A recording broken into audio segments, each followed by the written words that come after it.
The Front Row Back Row podcast is a show where two grad school buddies discuss physical therapy entrepreneurship. I helped guide a company to an 8-figure exit, and I'm now starting my own mobile company. Brian grew his mobile practice to 4 clinics, and he's now doing $1 million in revenue.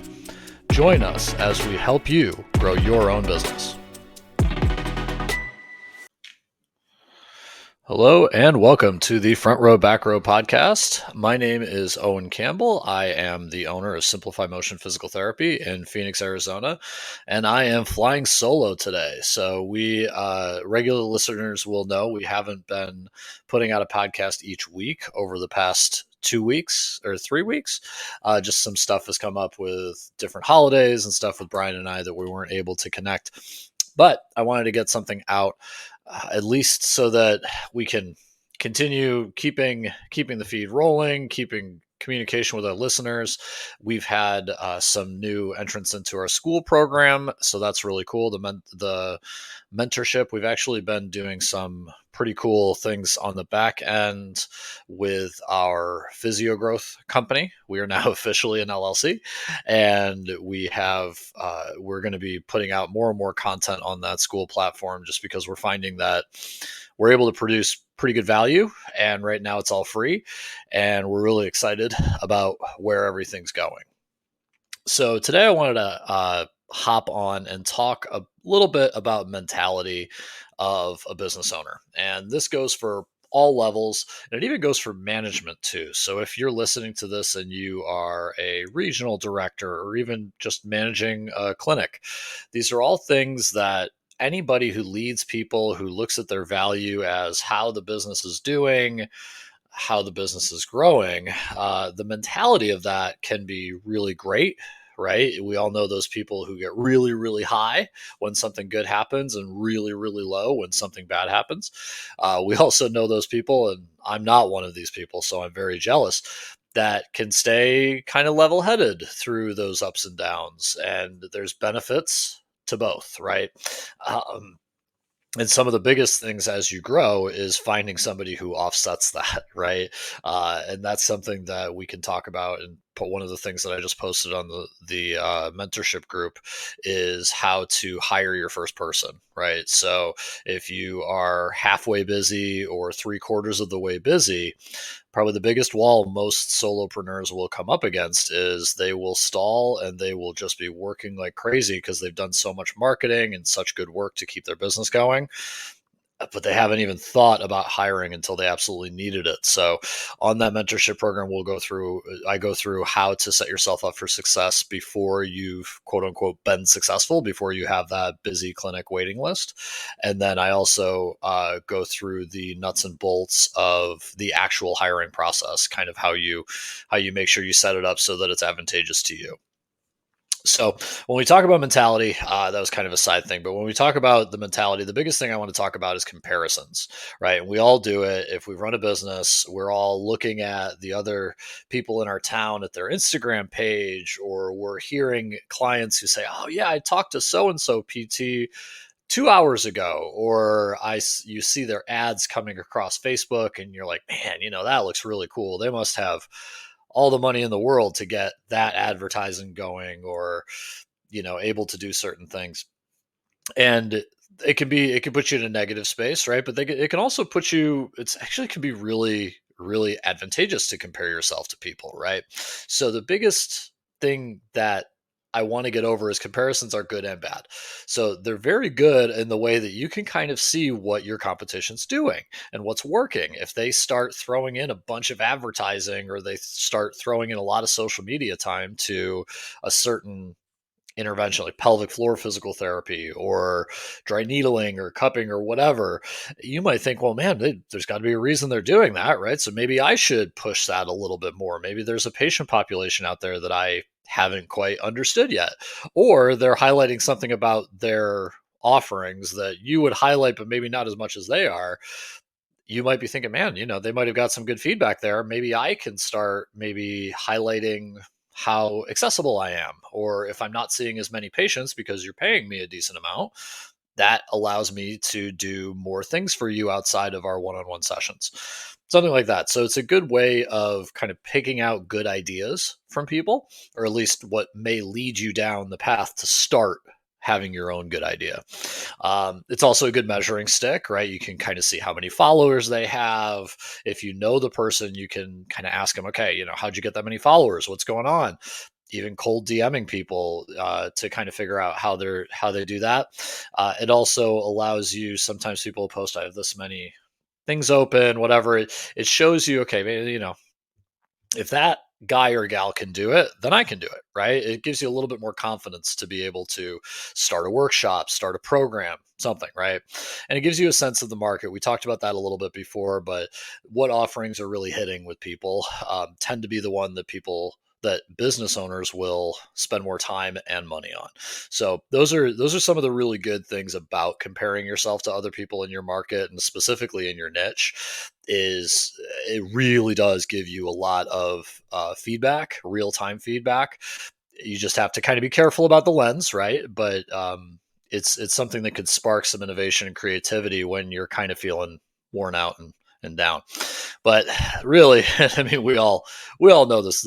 There's a big downside to comparison, and when you compare yourself to other people, the hardest part that I've always found is we have these mentality biases, and we have these things that, if you look in the neuroscience research, there is a lot of, that keeping up with the Joneses mentality. You always assume other people have so much more things than you, and that you have so much worse or so much less things. So part of that is biological, right? If we negatively assume, then we're fearful, we keep our resources, and we're less likely to not have enough water in the camp in the Stone Age or whatever. So that negativity bias of what we have, it was protective at a time, but it's something you have to learn to kind of get around yourself. So when you look and you compare and you look at somebody's social media feed and you say, man, they're working with, it looks like a high school athlete from the local high school. It's very easy for you to say, well, I'm not working with an athlete there. Okay, well, that's one step. But then the next step down the road is, well, maybe they're getting all of them. Maybe they have the contracts for all the teams. Maybe they've completely closed me out of the market. I'll never get an athlete. And I better just start seeing geriatrics. You see how it can kind of snowball, right? And that bias is something that everyone has, right? Very few people have mastered how to not have that. And it's almost always based on an imperfect picture, right? And that imperfect picture, social media just juices this, right? You want to show everybody your best thing. Nobody takes a picture of themselves at a wedding and shows the one on social media where they're like downing a glass of wine and their heels are off and they're hunched over, right? They take the one where they are looking great, the lighting's perfect, they look like they haven't had about 5 Red Bull vodkas or whatever it is now. Those are I'm aging myself, but those are the wedding photos that we took. So knowing those circumstances of the other person in the social media aspect is going to be really helpful to help like prevent that. And the other part too is, sometimes you don't know, maybe they do have the whole team. Maybe they do have great workshops. Maybe they do have all these things, but you can't let that make you think negatively about yourself, because there might be some stuff that you don't know about. Maybe their dad is the lacrosse coach. So of course they were always going to get that. And there's nothing you can do about that. Maybe they never had to pay for college. They came from a family of wealth and they started right away with a massive ad budget and they're just pumping that out. Now, the problem with that is great for now. And it makes you, if you let that make you feel bad now, it will definitely make you feel bad now. But those two things, as an example, are short-term positives, right? Dad's only the lacrosse coach for a certain amount of time. You're only going to have so much money. And eventually, I mean, some people, they're bankrolled forever, but eventually daddy's going to stop giving them money if their service is garbage, if they don't know how to connect with people, and if they don't know how to make and create a business. Eventually, dad's not going to invest in that, right? So these are things that maybe you might look at now and say, oh God, I'm not doing anything. And you negatively reflect on your process, your system, right? And you're going to look at that and say, I must be doing something wrong. I must be missing this key, or didn't have this meeting or a coffee with somebody, or maybe I got to retool my ad budget, or use green instead of blue because that catches the eye more on my social media ads or my posts, whatever. These are all things that with a good system you will be able to kind of get over, right?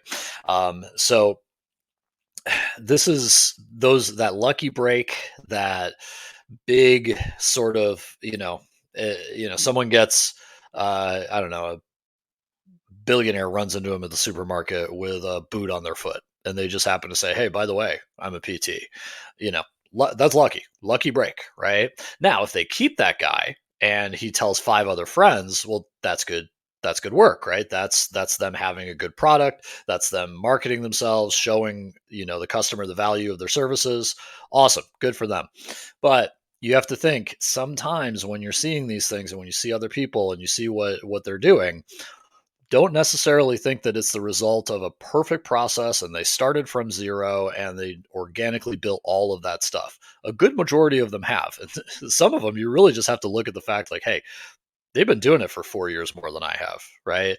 They've had 4 years more of connecting with people as a company, as a business, whatever. Sometimes that's the case, and you can't get mad about that. You can't just create time. You can't create time in the market. So these are things that when you're looking at other people and how they're improving or how they're showing their business, and just the negative impact, the negative self talk can really ruin your day and prevent you from doing the right stuff, the stuff that really would keep the business going, and the processes that would keep you motivated and making those connections. Is so when you're looking at these things, just kind of take that into a perspective. Now, the big thing, as we kind of touched on, as I just touched on just now, is how to avoid this, right? So first step is kind of knowing, right? Why do I have this bias? It's natural. I'm not thinking negatively when I would have otherwise thought positively. You're supposed to have this protective bias of, you know, I need, what I'm doing isn't just good enough, right? Because that bias is what makes you seek out the next hunting ground, right? If we're talking the Stone Age analogy, or seek out the next watering hole or something and progress your little tribe or civilization's thing, right? So know that you cannot change that, right? So you just have to learn how to manage it. And one of the best ways to manage that is setting up systems. And I know Brian has talked about this as probably one of his biggest regrets when he was first starting, is that he didn't take the time to set up the systems that will eventually make life easy for him later. So in a lot of respects, he was talking about things like employment and recruiting, and CRM, which is reputation management, or sorry, customer relationship management, SEO, search optimization management, all these things that he just never started at the beginning. So then it became a big amount of work as he got bigger and needed them to grow more than just a one-person clinic.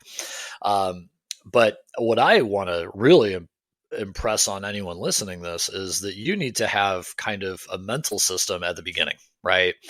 And what that means is more like, you need to be able to find a way to determine, am I doing the right things? Am I making the right steps? Am I missing something big, right? And no one has a crystal ball. You cannot see the future. Ask anyone who managed a clinic through the pandemic.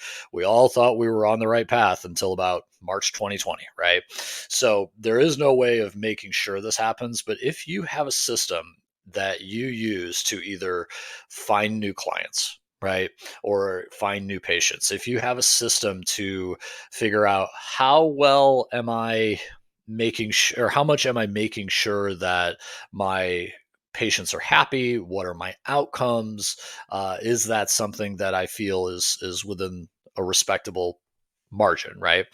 And also financially, am I spending too much money on certain things that aren't giving me enough feedback? So this is, if you ever look into some marketing tools and platforms, some of the best ones are the ones that really show how do you know that your marketing's working, right? It's all well and good to say, well, I sponsored this pickleball tournament and I sponsored this golf tournament and I went down to the local Y and put my table out there. But you have to ask customers that's walk through your door, how did you hear about us? And you've seen that if anybody's worked for a big corporate clinic, that is like on the first page of the paperwork. How did you hear about us? And it's because the marketing department wants to know where to spend your money. So you have to do the same thing. Thankfully, when you start out and you're super small, just ask people. They'll tell you, right? My friend told me, or oh, I saw. You remember meeting them at the gym grand opening or something like that. But having those systems in place for multiple parts of your business will help you to kind of say, okay, maybe so and so PT down the street is doing this great pop-up thing with the swimmers in the neighborhood, right? The local swim club or something like that, and they've put it all on social media, and oh, isn't that great? But I know that with my metrics, I am hitting where I should be, right? Now, the question is, how do you know that your metrics are good, right? Like I could say, wow, I should have a 10% return on my, or a 10 time return on my money for customer acquisition cost. Well, if you ask anybody who's been in business long enough, they will tell you if you are making 10 times the return for how much you spend on marketing, you're going to be a bazillionaire. There's that is a very limited amount of industries that can really do that, right? And the ones that can usually are pretty high up. They're the Coca-Colas, they're the Facebooks, they're the things that are just basically ingrained into everyone's life to the point that they don't ever need to market it. They just know people are going to look at it, right? They've been in business for 100 years and sold a bajillion cans of Coke, right? So the way that you know that your goals are kind of smart and appropriate for you is setting up a mentorship system. So what I usually would coach my managers, my clinic managers, when I was working in corporate PT, and a big part of my job was mentoring new managers, people who came up from staff and wanted to run a clinic. I would say, okay, well, what's your mentorship plan? And they said, well, I don't know, you, I guess. Like, what are you doing? And I said, well, yeah, okay, I'm fine, right? And I'm happy to help. And I will help. There was a structured program that we went through, but I would always encourage them. You want to go outside of this company and or even within the company, because in some of the companies, we had a lot of managers. And I just say cold email them, someone that's not your boss, right? And I would say, you want to find somebody that's 2 years ahead of you, where you want to be in 2 years. You want to find someone who is 5 years ahead of you, like where you think you want to be in 5 years, right? And then you want to find somebody who's 10 plus years ahead of you, right? And just think about what you want your next 10 years to be, and then try and find somebody that's somewhere close to that. So for me, I have a really good friend of mine. Actually, I used to be his boss. And he started exactly 2 years ahead of me. And this is what the conversation kind of sparked is, I was talking to him and I'm like, oh, I should do a podcast on this. And it really is helpful because he can not only say, this is what I'm doing in this market now that's working, right? So that's excellent, right? and he's on the other side of town, so we're not direct competitors. But he can also ask me questions and we can share things back and forth, and we can kind of figure out, man, maybe I am doing okay, or ooh, okay, he's doing that and he saw a lot of returns, so maybe I can strike while the iron's hot in doing that. So it'll give you very procedural, direct things that you can do for somebody within maybe 1 to 2 years ahead of you that you respect, right? That you think did a good job of building their business, right? And then the 5 year plan, right? The 5 year forward is kind of what Brian is to me, right? He just acquired another clinic, so he's got 5 clinics, right? He built his company up, and I wouldn't say 5. He's kind of in between. He's about 8 years. He started with Evolution, so but when I started, he was a lot closer, and I relied on him a lot, and he would be the one that said, this is a good idea, you should do this, or direct yourself. Your big idea, you're not your 3-week plan or your 3-month plan, but your 3-year plan should be towards this.